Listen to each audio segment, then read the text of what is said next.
नमस्कार नेपाली मित्रों, क्या आपको पता है कि नेपाल की जो सेना है वो दुनिया की सबसे प्राचीन सेना है, लगभग 5600 साल पुरानी। मतलब कि इससे पुरानी सेना इस पूरी दुनिया में किसी भी देश की नहीं है। आप किसी भी देश के जो अधिकारी हैं, सेना के जो बड़े अधिकारी हैं, या सेना के लिए जो शब्दों का प्रयोग किया जाता है किसी भी देश का, वहाँ पे colonel, general, major, captain, lieutenant, ये सब होता है। ये शब्द ज़्यादा से ज़्यादा 500-700 साल पुराने हैं। अब हम बात करते हैं नेपाली सेना की। नेपाली सेना में जो शब्दों का प्रयोग किया जाता है वो 5600 साल पुराने हैं। सोचिए, आदमी बदल गए नेपाली सेना के, हथियार भी बदल गए नेपाली सेना के, लेकिन शब्द नहीं बदले हैं। नेपाली सेना में प्रयोग किया जाता है गुल्म, गण, बाहिनी, पीर्तना, सेनापति, प्रधान सेनापति, और जो नेपाली सेना का निशान है वो भी प्राचीन निशान है, डमरू और त्रिशूल।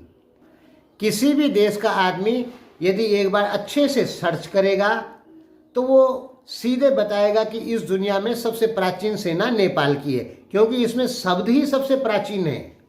जब हम इन शब्दों का प्रयोग जैसे गुल्म, बाहिनी, गण, पीर्तना, सेनापति, इन शब्दों का प्राचीन इतिहास ढूंढते हैं तो ये शब्द लगभग 5000 साल पहले, 6000 साल पहले प्रयोग किए जाते थे। मैं अभी कुछ समाचार पढ़ रहा था तो उसमें पीर्तना, बाहिनी शब्दों का प्रयोग आया।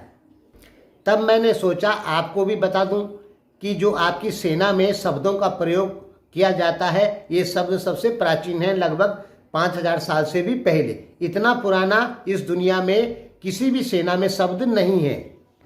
चलिए, नेपाल ने बहुत ही अच्छा किया कि अपने जो शब्द हैं प्राचीन उनको चेंज नहीं किया। भारत का तो आपने देख ही लिया होगा, भारत में बाहिनी, गण, पीर्तना, इन शब्दों का प्रयोग नहीं होता है। भारत में रेजिमेंट, बटालियन, इन शब्दों का प्रयोग होता है। मेजर, जनरल, कर्नल, इन शब्दों का प्रयोग होता है। यानी भारतीय शब्द भी नए ही हैं। यानी कह सकते हैं कि नेपाल ने इन शब्दों को बचा के रखा, ये अपने में बहुत बड़ी बात है। चलिए, आपने सुना होगा महाभारत में अक्षौणी सेना, बताते हैं लोग 18 अक्षौणी सेना मारी गई थी पानीपत के मैदान में। अब 18 अक्षौणी सेना में कितने हाथी, घोड़ा, आदमी रहते थे ये आपको बताते हैं। पहले जान लीजिए क्या क्या होता है प्राचीन शब्द। पति, सेनामुख, गुल्म, गण, बाहिनी, पीर्तना, चुमु, अनिकिनी और अक्षौहिणी, ये हैं पुराने शब्द।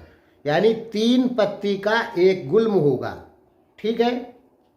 माफ कीजिए, इसमें लिखा है 3 पत्ती का एक सेनामुख, 3 सेनामुख का एक गुल्म, 3 गुल्म का एक बाहिनी, ठीक है।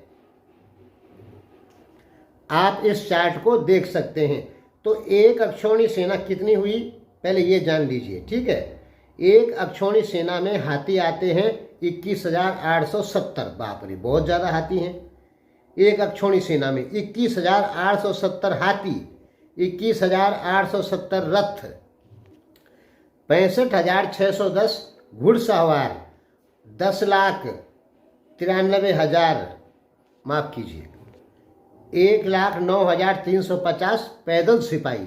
आप समझ गए होंगे कि एक अक्षौणी सेना कितनी होती है। ये आपने कहीं शब्द सुने होंगे, अक्षौणी सेना, वही मैं आपको बता रहा हूँ। ये आप चार्ट देख लीजिए।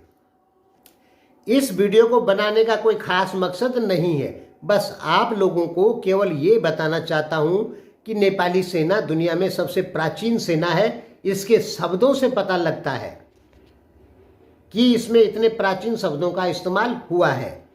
धन्यवाद।